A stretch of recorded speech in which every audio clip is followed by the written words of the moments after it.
Hey, thanks for joining me once again. I have not yet touched on Gen 13 and J. Scott Campbell and his work on that series. I have done J. Scott Campbell's Danger Girl, which is one of my most favorite comic series of all time.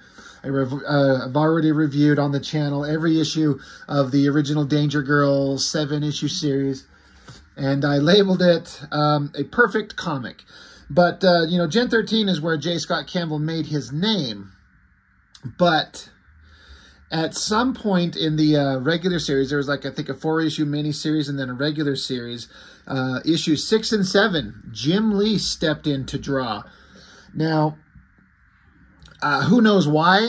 I would think it'd be reasonable to assume that maybe J. Scott Campbell needed a break, needed some time. Why not? Drawing a comic is a time-consuming, difficult thing. It's been suggested, I've heard people say, up to and including, I think, the cartoonist kayfabe guys, that maybe Jim Lee was looking to step in and gather up some of that critical acclaim that was going around Gen 13 at the time. For anybody who doesn't know, Gen 13 was a major success. And I attribute that solely and exclusively to the art of J. Scott Campbell first, and then some of the characterization of some of these characters, the main team. J. Scott Campbell just had something that was a little bit fresh. It was a lot different from the kind of standard Image Comics art that you would see from Top Cow or Wildstorm or Extreme.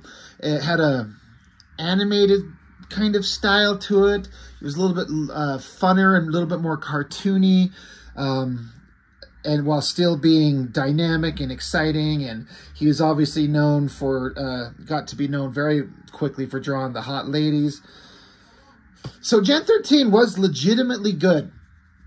And they've tried to reboot that thing several times with different writers, different artists, and it never, and I mean never, came anywhere close to the way that it was kind of received when it started with J. Scott Campbell. And it was, as far as I'm concerned, Wildstorm's premier popular book. J. Scott Campbell on Gen 13, you had Michael Turner at Top Cow, and those were kind of like the fresh new faces.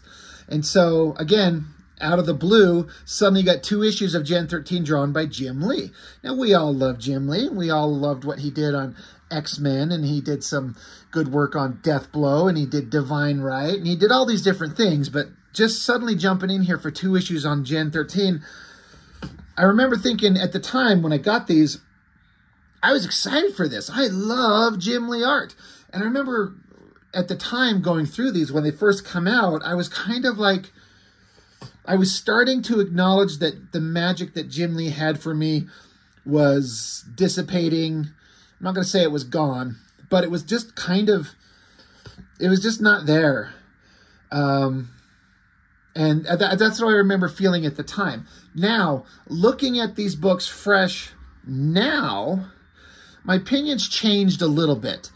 I think part of it is the reason I didn't like these so much is, one, because J. Scott Campbell had an amazing kind of, it was his art that sold the book.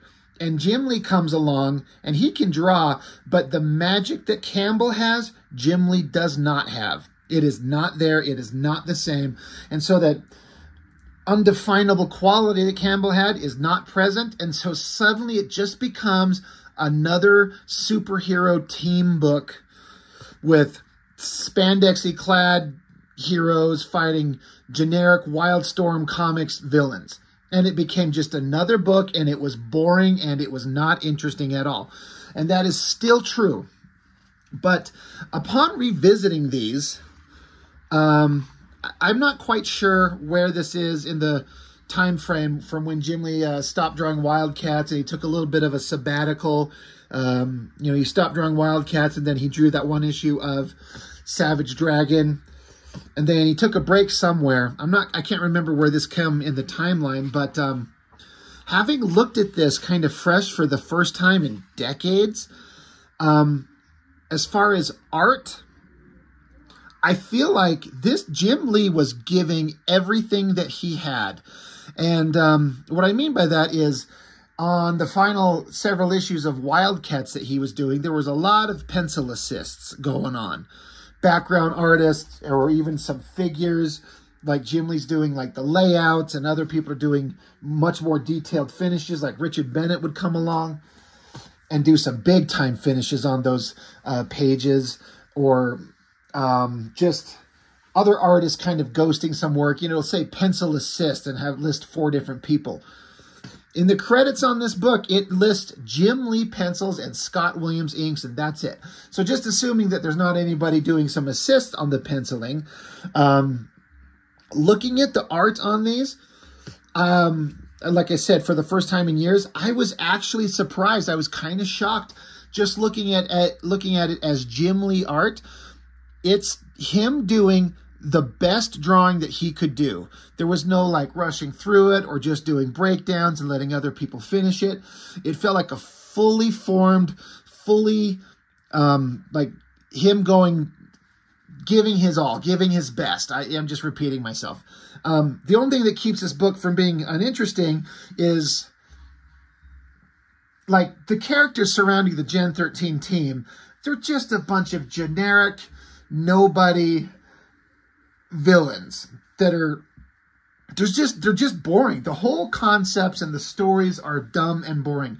The kids of the team, they were the fun part. They're these funny teenagers that had some funny interactions, but it only worked best when J. Scott Campbell was doing it. Caitlin Fairchild, the center figure here, Jim Lee's version of her, I mean, she's a hot girl with big tits, but Campbell's version, it feels off-modeled. It feels like not the same character when Jim Lee's doing it, because that was a J. Scott Campbell character. So forgetting how boring the story is and just looking at the art, it's a weird shot to, have his shit spread out and you have to color in a wisp of smoke to cover his dick. But that's a full-on, like, fully rendered figure with backgrounds and everything. It looks goddamn good artistically. So it's just funny how much I remember looking at this and just not liking it. I was very much, because I was enjoying Campbell's work so much, it was the first time that another artist made Jim Lee look bad in my brain. And it's kind of shocking to say that, because looking at everything that Jim Lee did, I know I'm just repeating myself, but he's giving everything that he's got. But whatever it was that made Gen 13 awesome, and it was Campbell, Jim Lee does not have that. And so he just sucked the life out of it. I hate to say it. Story, Brandon Choi and Jim Lee. That is a recipe for boredom. No disrespect meant to Jim Lee. A little disrespect meant to Brandon Choi in terms of his writing. He's not a good writer. He's not written one thing that's ever been interesting. He'll write a lot, and he'll put a lot of words everywhere, but it's just the most boring shit ever. But artistically, Jim Lee pencils, Scott Williams inks, colors are Joe Chiodo. I mean, that's the dream team right there. And look at this double-page spread. You got the hot girl, long legs, the leathery outfit. She's patting this stupid dumbass on the ass. That's kind of dumb. Full backgrounds and everything. And then just flipping through it, I think that's a great figure. It's all the curves and the pose. I don't know what this mushroom top thing on her head is supposed to be. I really like that face there. Just all these drawings feel like this is as good as Jim Lee could do at the time. He's putting in maximum effort. Great faces. It's just that, again, these are the villains of the book. And they're a bunch of boring nobodies. I guess if you were really into the characters and the stories going on in Gen 13, maybe you were kind of interested. But here you got, oh my God, their names all just evaporated from my brain. Grunge, Rainmaker, Caitlin Fairchild, And Roxy, Free Fall is her name. And then the goddamn fire guy. I remember looking at the Adam Hughes 2-issue Ordinary Heroes, and I couldn't remember his goddamn name either. Again, all backgrounds are there, all the perspective is there, all the details and the clothes are there. I gotta give it to Jim Lee drawing Free Fall here, doing kind of a cartoony, goofy, little different kind of look on her face and her body. I mean, not to put too fine a point on it, but her little kind of perky little teenage titties, which is an awkward phrase for me to say, but she looks like a teenager. She doesn't look like just a grown-ass woman. She looks like a kid. Fairchild looks like a full grown-ass woman, but that's part of her thing. She was just a scrawny little, mousy little human being college student, and she gets these powers, and she turned into a, 7-foot tall, like, sex goddess, but she's still this awkward kind of shy girl. So that was kind of the whole thing that made Fairchild kind of interesting. But all the faces, all the backgrounds, doing some fashion stuff here. You know, Jim Lee's trying to do also, and I think this is a problem, he's trying to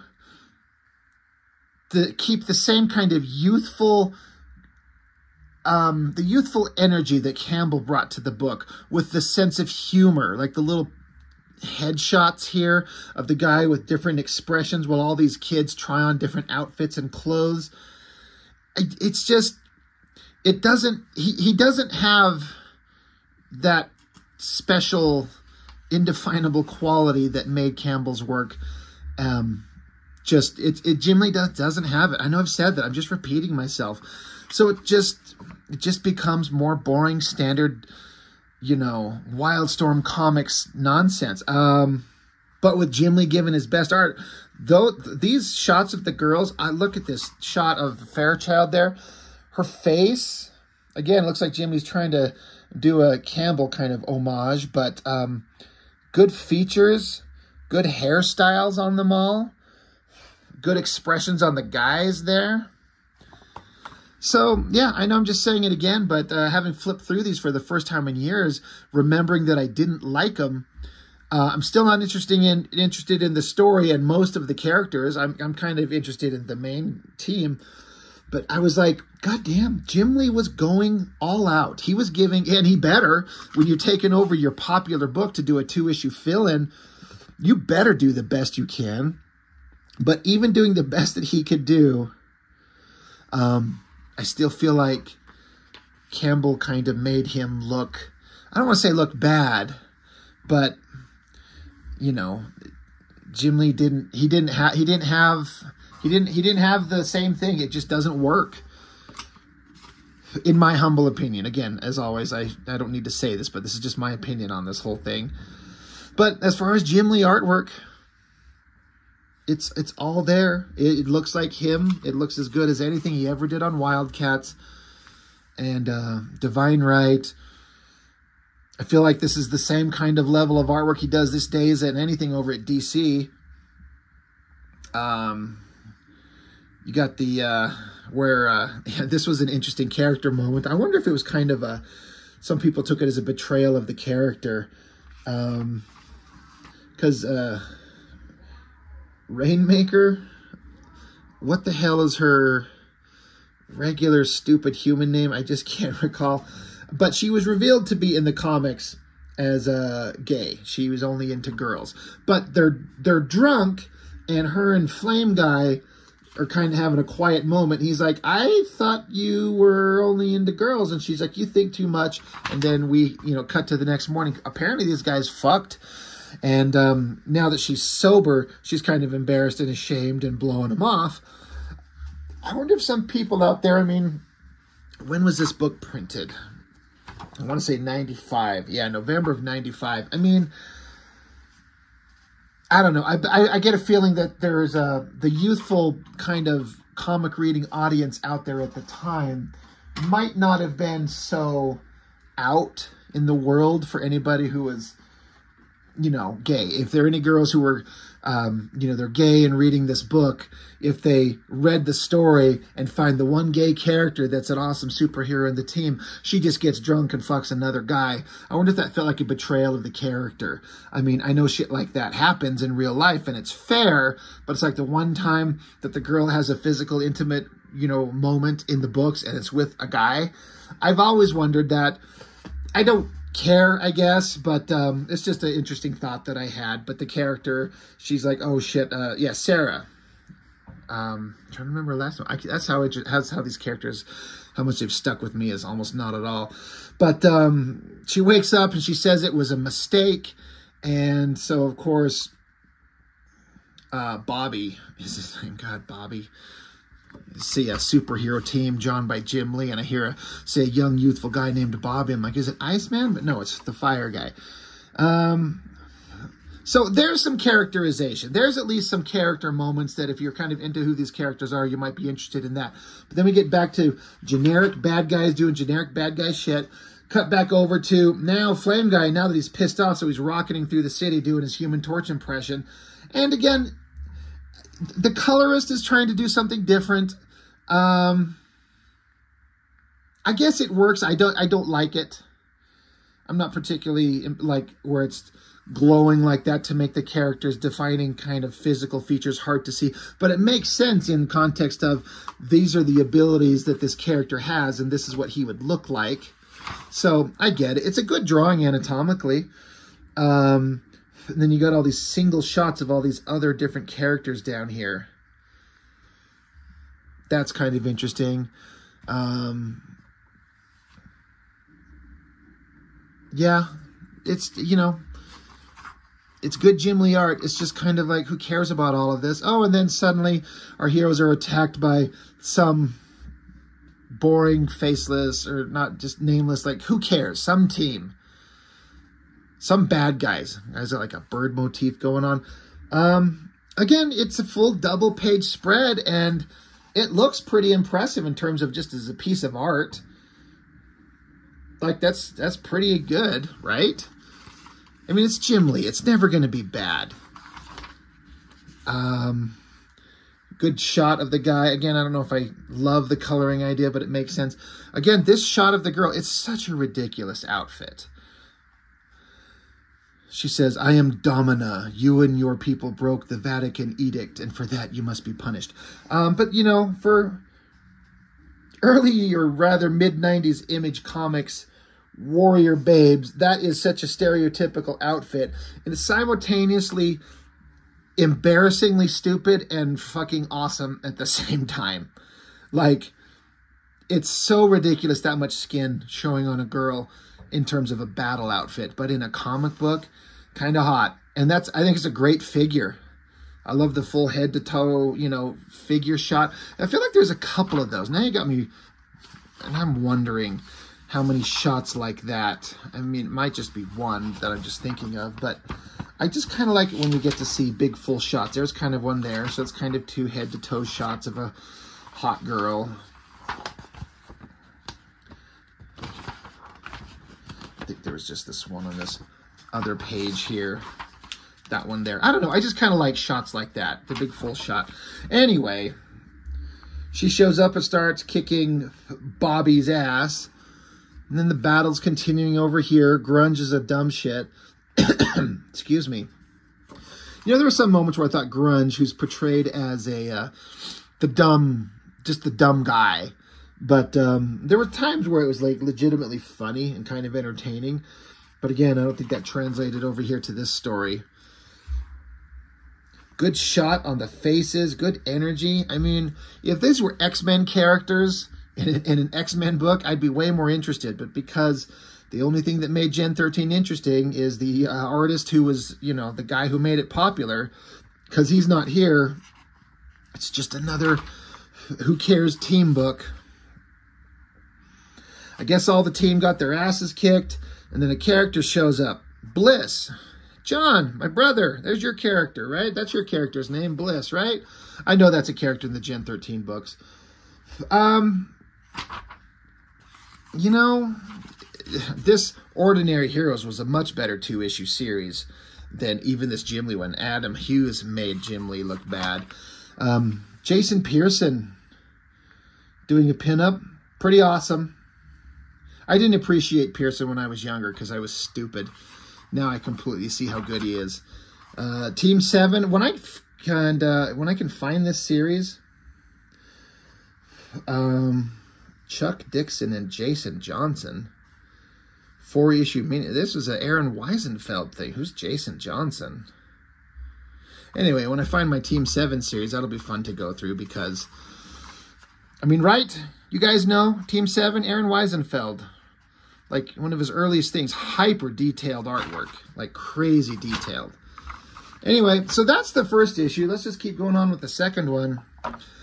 It gets even more uninteresting in this one, as I recall.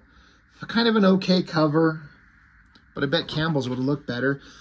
And then, again, this face, it doesn't feel like a standard Jim Lee face. It feels like he's trying to adopt the Campbell cartoony style, something with like bigger eyes and more animated mouth and face shape. Like, I get it, but why change up what's been working so well for him, Jim Lee, personally, and trying to adopt a style that you can't do as well as the guy who you're replacing for 2 issues. Brandon Choi is going to cover this thing in just endless boxes of text that tell us nothing that's important. And as a splash page, I mean, you know, hot girl with huge boobs and bare skin on her thighs, and it just, I'm not particularly interested in this panel, in this page. It's better than anything I could ever do, so what do I know? This page is a lot more interesting, where she's running, bad guys on kind of weird-looking technological ship, and zap her down. Says she gets freeze-dried to the pavement. Well, her whole gig is she's supposed to be super strong, so you think she'd jump up and get away. Good open mouth, kind of vampire-looking monster with claws. This shadowy face, this kind of standard Jim Lee shading on faces, but I've always liked it. I think that looks really good. And of course, Scott Williams' inking is always looking crisp and sharp.